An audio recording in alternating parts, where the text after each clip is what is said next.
abre tu boca por el mudo. Proverbios 31:8. Cuando llamaron a la puerta ya estaba listo. Era una madrugada invernal y el viento tiraba frío desde los montes cercanos. La noche anterior le había dejado la llave de la camioneta a uno de sus amigos. Le gustaba manejar, lo hacía todos los días recorriendo los caminos de la provincia sin medir esfuerzos. Corría a donde lo necesitaran, pero cuando el viaje era tan largo, prefería que lo acompañaran. No se había acostado. Con especial dedicación había preparado todos los documentos que presentaría a sus superiores. Su preocupación iba en aumento al ver el curso que tomaban los hechos.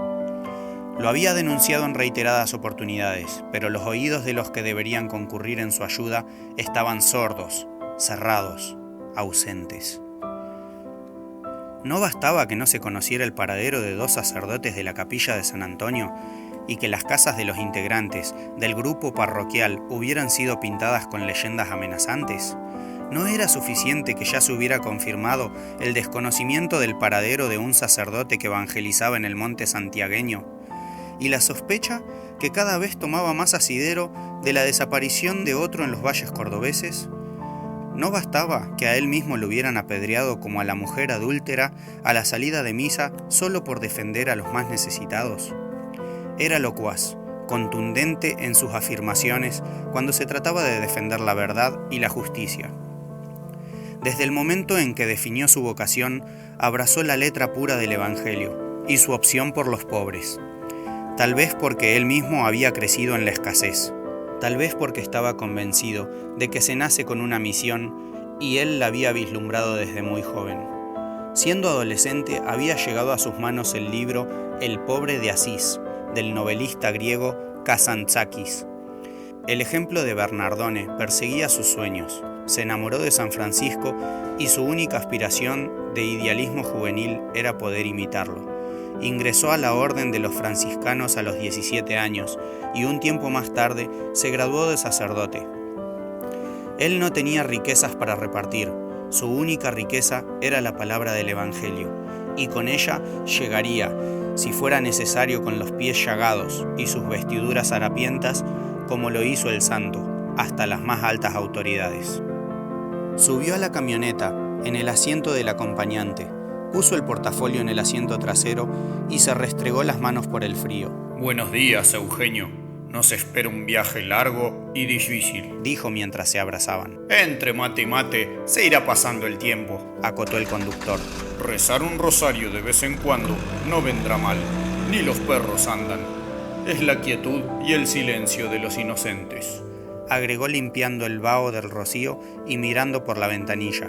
La ciudad estaba desierta. Él sabía más de lo que le hubiera convenido saber y tenía la obligación de denunciarlo, porque era la única forma de cumplir con su apostolado y tranquilizar su conciencia. Llevaba testimonios y sospechas, aparte de una gran frustración, no poder concretar el proyecto de huertas familiares diseñado por el equipo de pastoral social de su parroquia. Se trataba de fraccionar una extensión de tierras fiscales sin cultivar. Estas tierras estaban ubicadas cerca de un asentamiento de familias muy pobres. El objetivo era recuperarlas para quintas donde las familias pudieran cultivar sus alimentos y el excedente venderlo en una feria popular. El equipo de laicos que había elaborado el proyecto, en el que participaban ingenieros y agrónomos, había investigado acerca de la fertilización de la tierra, la parcelación de la misma y el tipo de semillas aptas para ese clima. Ni bien se conoció el proyecto, no demoraron en aparecer los intereses egoístas. Los propietarios de grandes extensiones de tierra enseguida elevaron sus voces para decir que sería un ejemplo nocivo para sus intereses, ya que en todas las comunidades se imitaría el proyecto y ellos dejarían de encontrar mano de obra barata para sus propios cultivos. Además, a ese cura y a ese grupo ya los tenían montados entre ceja y ceja. Los tildaban de zurdos y comunistas y soplaban sin cesar sus argumentos en las orejas del poder. Ya habían dejado la ciudad y tomaron la ruta 38. También estaba desierta.